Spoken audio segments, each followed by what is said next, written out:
Hello, everyone. Today, I'd like to discuss this planning a study question that we had in March 2024. So we had this question in March 2024. This is question number 9 from paper 4, A2 Psychology.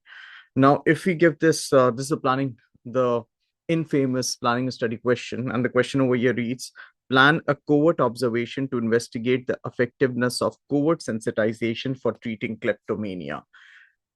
This is question number 9 from clinical psychology. And at the same time, we have another question that is question number 11 from health psychology that reads, plan a field experiment to investigate which psychological treatment is the most effective for managing pain.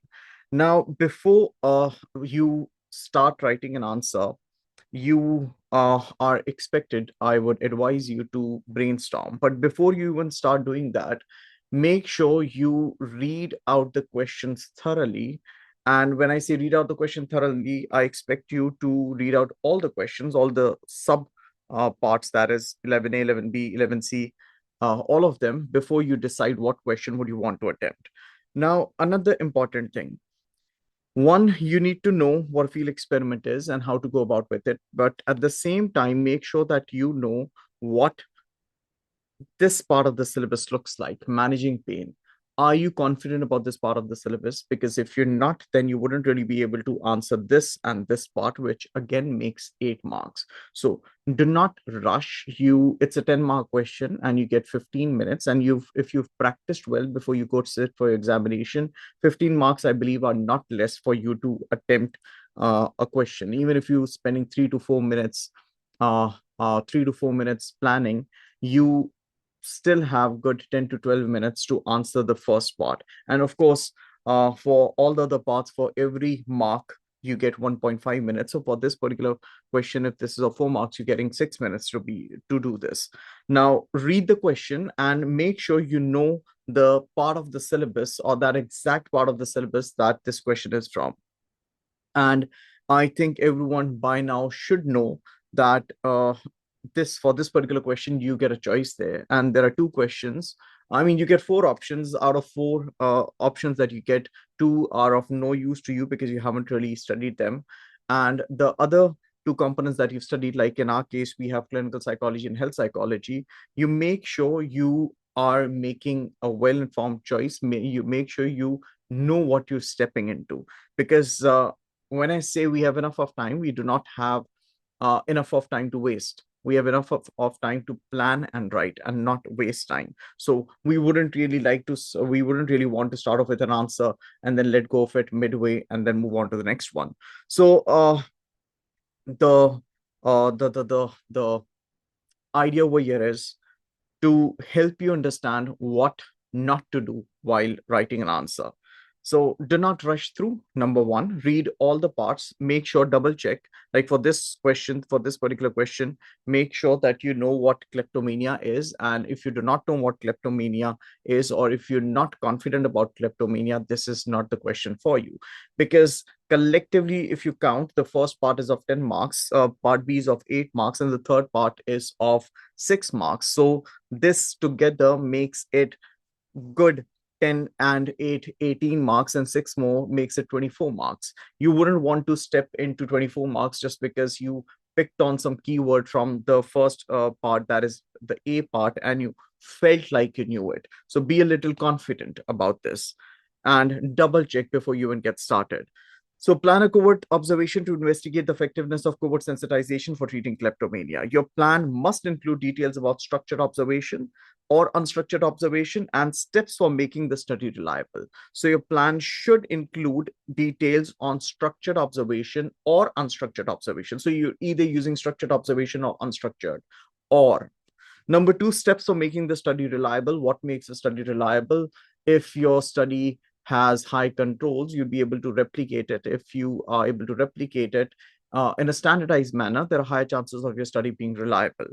For one piece of psychological knowledge on which your plan is based, describe this psychological knowledge. Now, this particular part over here, this always remains the same. I mean, pick up whatever question from wherever, you'd see that this part always remains the same. Explain one reason for your choice of structured observation. On structured observation, 2 marks. Explain one strength of using covert observation in your study. Explain one reason for your choice of step for making the study reliable. Again, back to the point of what you should not do. You know what? This student attempted both questions. The student did what the student shouldn't have done, but the student ended up attempting both the questions. Yes, the examiner read both of the answers and then was nice enough to mark the student on the answer that collectively that the entire question the student scored better on. But then who does that? Don't do that. When you know there's only one question that needs to be attempted, the teacher has been telling you, I've been telling you. At the same time, it's written in the paper, it's very clearly written in the paper that you're not supposed to attempt more than one question. So without any further ado, let's quickly read this and begin with the script. Plan a covert observation. So what we're looking at is a covert observation to investigate the effectiveness of covert sensitization. So you are expected to use this particular research technique for data collection, and you need to check on the effectiveness of covert sensitization for treating kleptomania. You should be very well aware of what kleptomania is. You should be very well aware of how you should be very well aware of how covert sensitization could be used to be able to treat kleptomania. Reading it again, your plan must include details about structured observation or unstructured observation. One. Number two, steps for making the study reliable. Let's quickly hop on. This is how the marking scheme looks like. You might as well want to pause this here and give it a read. It's pretty basic. There are certain general features that you need to know when you're writing down an answer to a planning a study question. And then there are certain specific features, and these specific features have to do with this part. If you see this, here you go. So moving on to the answer. Now, this student has put up headings here, which is okay. There are students who would be like, do we need to know? There's nothing as such as you need to do. Write it in a form of paragraph if you think you're comfortable with this. This works as well. I mean, if anything, brings in more clarity for the examiner. But this at the same time does not guarantee or ensure that just because you put headings, just because you learned a basic template that, oh, I have to start my answer with the aim, the hypothesis, and then go on. Just because you have a template in mind, that doesn't at all guarantee you marks, which you'd very clearly see over here. So the aim that the student has put over here is to investigate the effectiveness of covert sensitization for treating kleptomania. Decent enough, but this has been copied from the question. Number two, the hypothesis here: covert sensitization will be effective for people with only severe symptoms of kleptomania. So this looks like a directional hypothesis. Fine, done reading with that. Independent variable. Now, when you use the word independent variable or dependent variable, you are using an experiment. If you're not using an experiment, do not use independent variables or dependent variables. Do not bring in those terms, especially if you're getting a question on correlations. For heaven's sake, do not use the term independent or dependent variables. You might as well want to use the term measured variables or covariables for that. Likewise, another important thing, if you're attempting a planning a study question does not always mean you have to use an experiment. Use an experiment when you've been asked to use an experiment. Use an experiment when it is required to use an experiment. When you've just been asked to check for the effectiveness of a particular treatment for a particular mental illness. What makes you think you'd want to conduct an experiment? Question yourself. Just use an experiment only when you have been asked to, or the situation calls for it. And remember, not every situation calls for an experiment. So bear that thing in mind. Now, an independent variable, effectiveness of covert sensitization. Okay, didn't make sense. Dependent variable, if kleptomania is treated or not.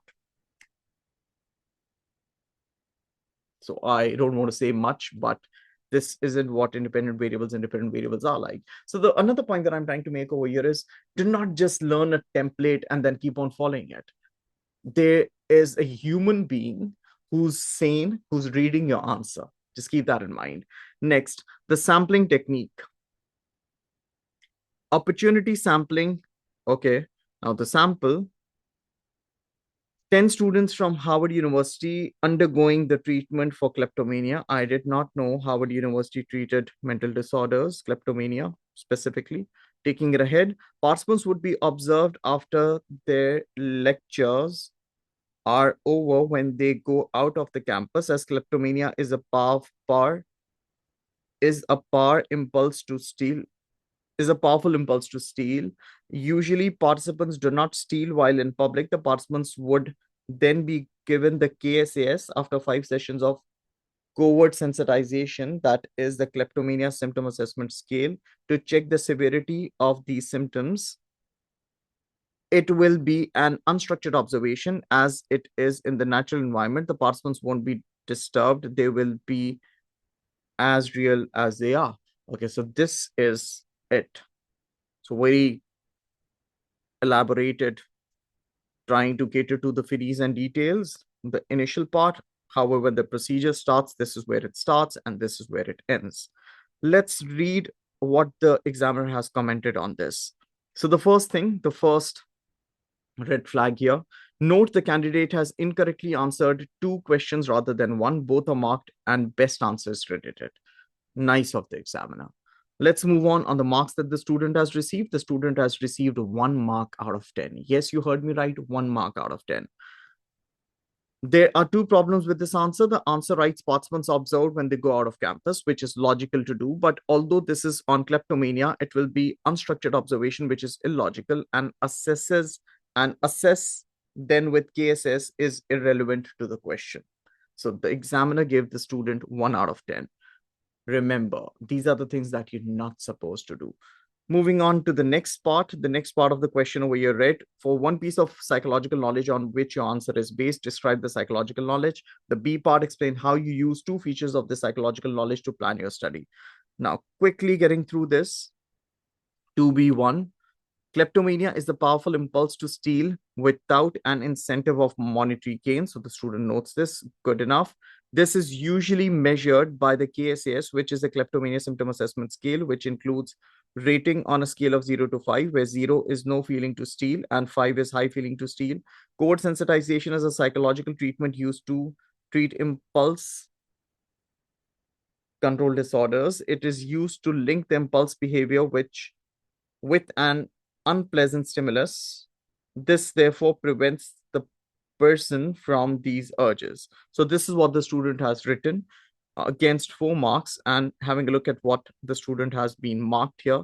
The student receives 2 marks out of 4. And as I read this, a description of psychological knowledge is required here. The candidate defines kleptomania, which is worth 1 mark. There's then an explanation of the KSAS, which is not relevant. There's a brief mention of covert sensitization, linked impulse behavior with unpleasant stimulus. This is also worth marks. So the examiner is explaining how the student has received 2 marks out of 4. Moving on to the C part, where we already see that the student has received no mark at all out of 4 marks. This part, KSAS, is the measure that is used to measure kleptomania. Therefore, it was used in the observation. Okay. And we already do know the student has received 0 marks here. The candidate again refers to KSAS, which is not relevant to this observation study. KSAS is a psychometric measure. It's a questionnaire. You've been asked to use observation. Now, moving on, let's read the question. The question over here reads, the C part, explain one reason for your choice of structured observation or unstructured observation. Let's see if the student has been able to justify this. Using unstructured observation gives us a wide range of results. For example, what and how the participants react after the treatments. Okay, so the student receives a 0 over here as well. Candidate states use unstructured observation as it gives a wide range of results in relation to what? A structured observation to see if, when, and what a person steals would be the best. So what you're writing should be coherent. What you're writing should be logical. What you're writing should cater to rationality. Don't write whatever occurs to you. If it's a 2-mark question, you're getting good, decent 3 marks. Put your pen down for 60 seconds. Think so that you are able to come up with a wise, rationally correct answer that you write to be able to score full marks. And you again see there's a list of zeros here. So the student does not gain any mark at all from the C section. Let's still read out the questions. Explain one strength of using covert observation in your study. One strength of using covert observation in your study. Covert observation is when the observer is part of the study. No, this helps to look at the participant's behavior closely rather than an overt observation. So the candidate says that covert observation is when the observer is part of the study, which is not the case. The answer is incorrect. The last part, explain one reason for your choice of steps for making the study reliable. So you were, remember, you asked to make the study reliable. What did you do while answering your question that makes it look like you did do what the question had asked you to do? Another thing, before you make a choice, make sure in your head, even it's totally okay with, even if you're spending 3 to 4 minutes, there are 24 minutes, sorry, 24 marks in total. And for these 24 marks, you get good, for 20 marks, you get 30 minutes, 38 minutes for the entire question. So you do have time. Read your question and choose what question to attempt wisely, right? Make sure you're reading all the questions, because it's not, most of the students, I'm telling you, most of the students, they just care about the first part. They care about the first part and they keep on getting scared of this particular part.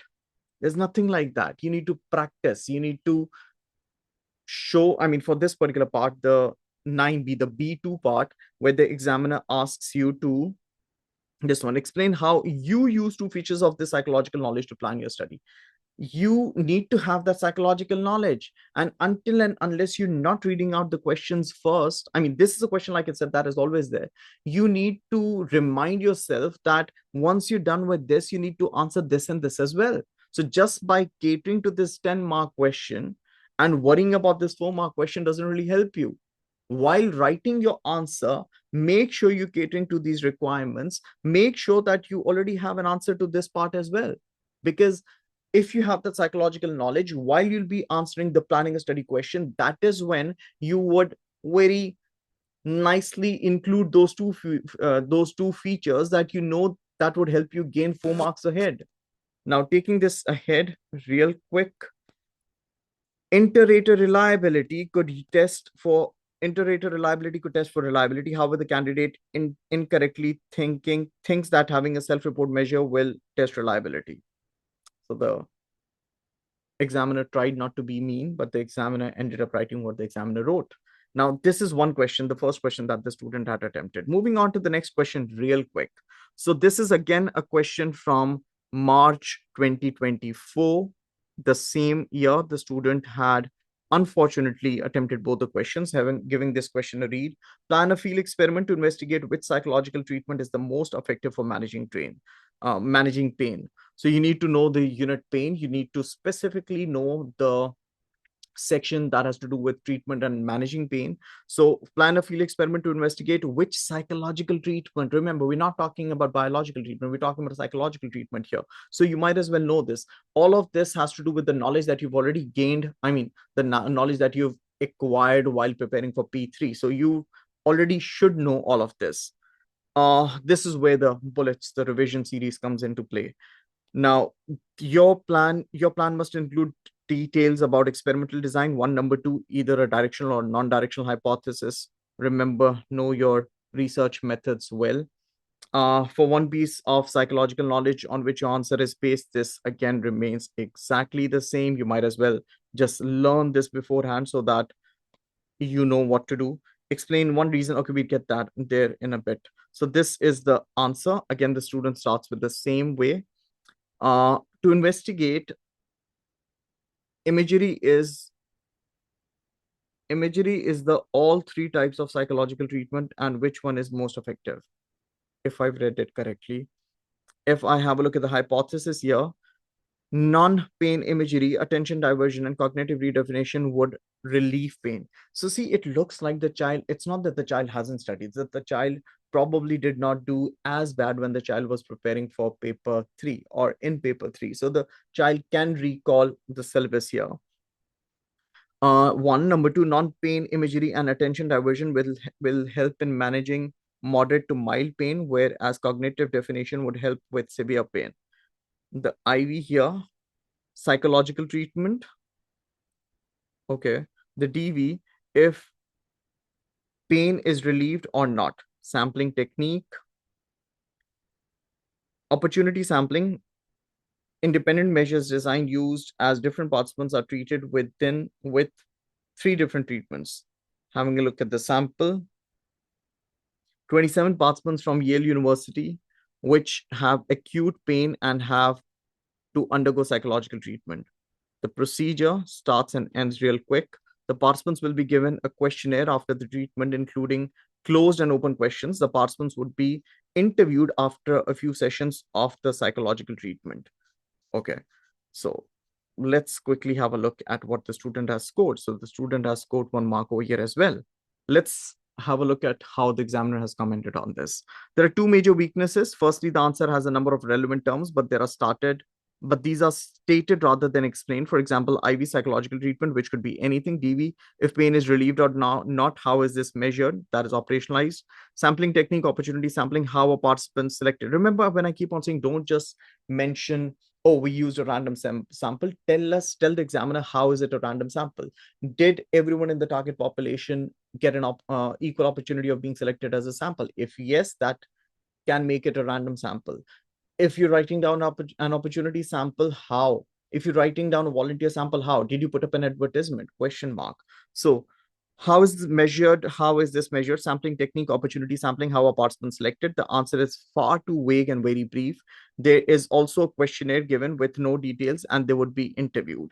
Secondly, the method is a field experiment, but there are no details of what makes the study a field experiment, such as where the study is conducted.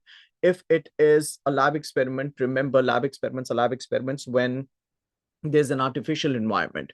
And at the same time, if you're talking about a field experiment is when you're conducting a research, or when your investigation is taking place at the normal, natural day-to-day environment.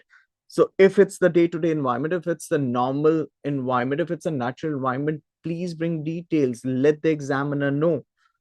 So 1 out of 10, long story short, the B part, there are 3 psychological treatments used to manage pain. Attention diversion is a cognitive pain management strategy, which includes shifting the attention from the pain to other activities. Non-pain imagery is a cognitive pain management strategy. Treatment, or no, this word I can't really figure out. So, which includes that the participants should think about a relaxing situation which will calm them. Cognitive redefinition includes changing the negative thoughts about pain into positive ones. This is also a cognitive pain management strategy. So yeah, this is what the student has written for this particular question, that is describe this psychological knowledge. Having a look at the marks that have been awarded to the student has been awarded 4 marks. Nice. This is quite a good answer because the candidate has a brief outline of the appropriate attention diversion, non-pain imagery, and cognitive redefinition. A little more detail is needed for maximum marks. So the next question, where they ask you about writing down 2 features of what your plan, two features from your plan that demonstrate the psychological knowledge you possess. All these psychological treatments were used to manage pain. All the participants had acute pain. As it was independent measures design, each participant was allocated for different types of treatment. So for this one, like you already did see, the examiner awards 1 mark. Here is a link between knowledge that is in B1 and what is in the plan. Part A is needed. The candidate simply states all 3 were used, which is very vague, but BOD, that is benefit of doubt, can be given. So remember, I keep on using the term BOD, benefit of doubt. And so make sure, another thing that you should not do is don't leave the examiner to guess or do what you're actually supposed to do. You only get marks, you only get graded on what you've written on the script. If you've not written anything on the script, you're not getting a mark on that. If you're providing surface level information, you get marks accordingly. Make sure you're not vague. Make sure you write down things in detail and you're clear about what you're writing. So moving on to the C part, let's read it out from the question first. Explain one reason for a choice of experimental design. here. An independent measures design is used as it reduces demand characteristics and does not give away the aim, making the experiment reliable. Okay. So 1 marks out of 2. Why independent design? The candidate states it reduces demand characteristics does not give away aim, makes the experiment reliable. 1 mark for reducing demand characteristic. There's no link at all to this study. If the candidate had thought participants have pain and are giving a psychological treatment to participants, would know the aim. Further, independent measures do not make the study reliable. So again, the student receives 1 mark out of 2. Nice enough of the examiner. Next question. Let's read out the question first. Explain one weakness of your choice of experimental design. So independent measures design, we are expected to give one weakness of that. Independent measures design requires a lot of participants as different participants are used in each condition. And for this one, the student receives 2 marks. A benefit of doubt mark can be given here because an independent measures design could require more participants, could, not necessarily. Then a repeated design benefit of doubt is given because of how many is a lot. The candidate does not state or compare to repeated measures, no reference to the 27 used in this study. Now, this is the 27 that the examiner is referring to. I mean, link it to your study. You're expected to link it to your study. You're making them all look very independent questions, and that's not how things work. The next one, explain one reason for your choice of directional or non-directional hypothesis. The last one. Wait, did I not? I think I missed something. Where's the asterisk? Oh, here's the asterisk. So the student wanted to add a little more to the procedure, this part, just in case if you want to give it a read. But it didn't quite help the student because the student eventually received a 1 on 10 over here. So the last part, both non-pain imagery and attention diversion are used to manage mild pain. This is because it cannot help with chronic pain and it helps with acute pain. Wait, I want to double check. Is this C3, question 11? C3, question 11. No, the student is not even answering the question. Now, having a look at this, 0 marks out of 2 as expected. This question is about hypothesis, is instructed in the stem of the question. So stem of the question, this part, the information that you receive in the question. Okay. So this question about hypothesis is instructed in the stem of the question. So it should appear in the plan, in the part A plan. The question here is why choose directional or non-directional hypothesis. The candidate here does not answer the question. And in fact, the candidate ends up receiving 0. So if let's total up all these marks here, 1 mark, 1 and 3 makes it 4, 4 and another 1 makes it 5, 6, 7. Let's double check. 1, 2, 3, 4, 5, 6, 7. So for this answer, the student has received 7 marks out of 10. And for this one, not out of 10, sorry, out of 24. My bad. Out of 24. And for this question, the first one, the student receives 1 mark, 2, 3, and that's it. So the student receives 3 marks out of 24 for this second one. So the student was supposed to attempt one question. The student ended up attempting both the questions. The first question, that's question number 9, the student scored 3 out of 24 in total. And for question number 11, the student scored 11 marks. No, 7 marks, 7 marks out of 24. So the examiner eventually writes, note question 11 is credited as the total mark is higher than that for question number 9. So the student eventually receives 10 marks out of 24. I tried to keep it a little quick because, yeah, everything is there. You can pause and read through it. And I hope this helps you understand what not to do while writing answers to these planning and study questions. Of course, these questions require practice. One, know your methodology well, know the right way to do it. For any given question, there are certain general features. For any given research method, there are certain general features. Along with that, there are certain specific features that need to be known. Your syllabus needs to be known. This is paper 4. Paper 4, you have a look at the paper. The name of this paper is application. You're expected to apply your knowledge. And for you to apply your knowledge, you need to have that knowledge first. And yeah, so get yourselves acclimatized to this. The more you practice, the better, inshallah, you'd end up doing. I hope this has been helpful. Thank you.